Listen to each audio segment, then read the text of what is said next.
হঠাৎ ইনস্টাগ্রামে স্ক্রল করতে করতে দেখলাম যে একজন আর্টিস্ট একটা পেপারকে অনেকগুলো ভাগ ভাগ করে ছোট ছোট কিছু পেন্টিং করছে।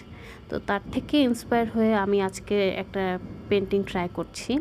সেটা হচ্ছে আমার A4 সাইজ পেপারকে আমি 6 ভাগে ভাগ করে নিয়েছি এবং এই একটা পেপারের মধ্যে আমি 6টা পেন্টিং করে দেখাবো।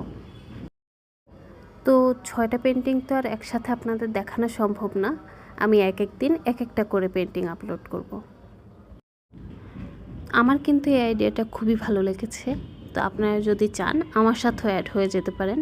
আমি যেই সব পেন্টিংগুলো আপলোড করব, আপনার যেহেতু সম্পূর্ণ দেখানো সম্ভব না, কিছু কিছু দেখিয়ে আমি একটা আইডিয়া দেওয়ার চেষ্টা করেছি।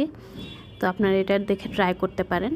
আর মেন জিনিস হচ্ছে যে যখন আমি এই ভিডিও করি তখন আমি চেষ্টা করি একদম সহজভাবে কিছু করার, কারণ লং প্রসেসের ভিডিওগুলো করা আমার পক্ষে অন্তত সম্ভব না এখন আপাতত। যখন আমি করতে করতে একটু প্রো হয়ে যাব তখন আমি চেষ্টা করব যে একটু বড় বড় বা একটু জটিল যেসব কাজগুলো আছে, হার্ড যেসব কাজগুলো আছে সেগুলোর ভিডিও করে আপলোড করার। যাই হোক, আপনারা যদি করেন আমাকে অবশ্যই ছবি শেয়ার করবেন। আজকে এই পর্যন্তই। আল্লাহ হাফেজ। আসসালামু আলাইকুম।